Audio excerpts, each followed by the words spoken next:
прослеживая с помощью радиолюбителей и коллекционеров лампового радио творческий путь моего отца, Левитина Ефима Алексеевича, я невольно изучил некоторые детали отношений между СССР и США в 30-е годы совсем недавнего прошлого столетия на примере непростых связей двух стран в области радиотехники, с чем и хочу поделиться с вами. Речь пойдет об RCA, Радиокорпорации Америки, о ведущем мировом лидере радиопромышленности того времени, сыгравшем ключевую роль в возрождении всей радиопромышленности бывшего Советского Союза в рамках индустриализации всей страны. Процесс индустриализации начался в мае 1929 года, но был прерван войной в июне 1941. Осуществлялся он несколькими путями. Например, для создания металлургических и тракторных заводов в Харькове, Сталинграде и Челябинске в 1930 году председателем Амторга Саулом Броном была привлечена американская фирма Альберта Кана, а для цели приобретения технологий, патентов, конвейерных линий изготовления радиоламп и образцов радиоприемников для их изготовления в СССР, руководство радиопромышленности вело переговоры с Радиокорпорацией Америки. О могуществе этой корпорации можно судить и по одному из значимых небоскребов на Манхэттене, возведенном этой корпорацией в 1933 году. Сильное впечатление производят снимки постройки этого здания, в котором участвовало 250 тысяч человек. Известнейшая фотография обеда 11 строителей сделана именно при строительстве этого здания на высоте 256 метров. Фотография принадлежит такому бесшабашному фотографу Чарльзу Эббетсу, как и эти бесстрашные строители на 69-м этаже строящегося здания радиокорпорации в Рокфеллеровском центре. В те времена небоскреб RCA сильно выделялся своей высотой на фоне остального Манхэттена. Впоследствии владельцем здания стала компания General Electric. С 2013 года им владеет один из ведущих провайдеров цифровой коммуникации Comcast. С 2015 года над построенным RCA зданием теперь горят логотипы Comcast и павлиний хвост NBC, также теперь принадлежащий Comcast. Несмотря на то, что в 1935 году Советский Союз еще не был признан Соединенными Штатами, президент RCA Дэвид Сарнофф сумел убедить президента США Франклина Делано Рузвельта в целесообразности и безопасности этой сделки для Америки. И в сентябре 1935 года между главком Наркома связи СССР и RCA было заключено соглашение, в рамках которого советские специалисты были допущены к патентам корпорации и проходили практику на одном из заводов RCA. На снимке, сделанном в зале заседания RCA в Рокфеллеровском центре, запечатлены руководители составления соглашения. Все 5 идентифицированы. Слева во главе стола председатель Совета директоров RCA Джеймс Харбор. Крайне справа президент RCA Дэвид Сарнофф. Между ними руководители с советской стороны, слева направо. Николай Синявский, заместитель Наркома связи СССР, 1891-1937 год. Леонид Лютов, председатель главка Наркомата связи СССР, 1900-1937. Иван Боев, председатель торговой фирмы Амторг, 1892-1938 года. На втором снимке присутствуют все причастные к составлению соглашения 1935 года. Обратите внимание, участники запечатлены на фоне портрета, сидящего здесь в зале во главе стола генерала Джеймса Харбора.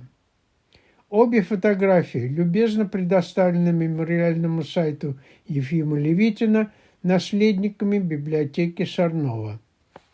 В соответствии с соглашением, о котором идет речь, советским инженерам была предоставлена возможность ознакомления с патентами РСА, и несколько больших групп радиоспециалистов с предприятий со всего Советского Союза проходили практику на заводе РСА «Виктор» в городе Кемден, штата Нью-Джерси.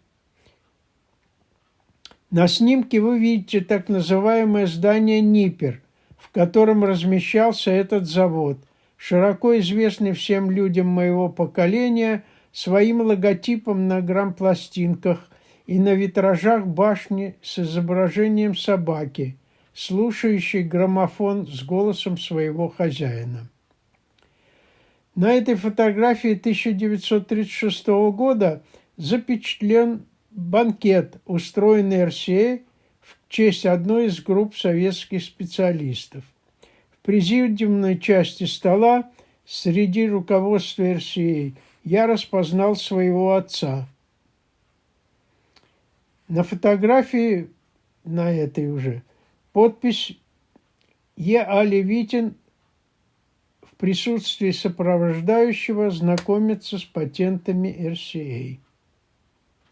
На двух следующих фотографиях других групп советских специалистов в президиумной части стола можно разглядеть Владимира Зворыкина, создателя телевидения. Фотографии банкетов также предоставлены наследниками библиотеки Сорнова.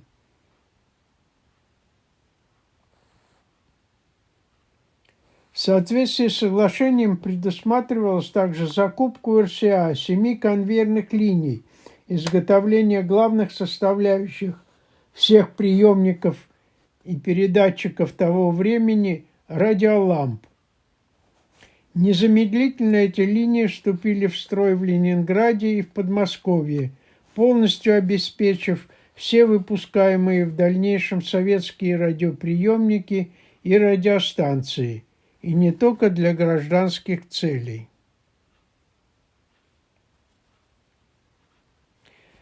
Также в рамках упомянутого соглашения корпорация РСА на базе своих разработок создала несколько образцов радиоприемников для дальнейшего их изготовления в СССР. Самыми известными из них являются первые, изготовленные массовым тиражом на заводе «Электросигнал», популярные в свое время супергетеродинные приемники. Это шестиламповый 6N1 для населения и 9-ламповый 9N4 для VIP, так называемых высокопоставленных лиц.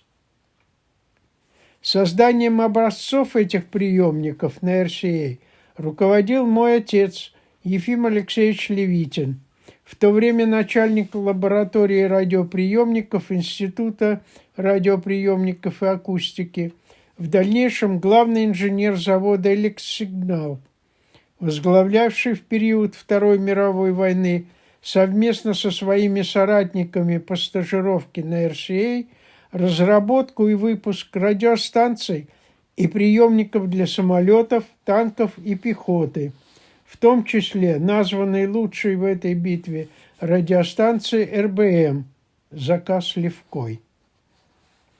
Вот так отозвалось эхо командировки советских специалистов в Америку на завод РСА «Виктор» в городе Кемден, которых на радиофорумах именуют теперь по имени города их стажировки кемденцами. В 2020 году телеканал «Звезда» Министерства обороны России выпустила документальный игровой фильм о героическом, тяжелейшем периоде завода «Электросигнал», выпускавшем в эвакуации эти радиостанции, где главными героями является директор завода Константин Мещеряков и главный конструктор Ефим Левитин.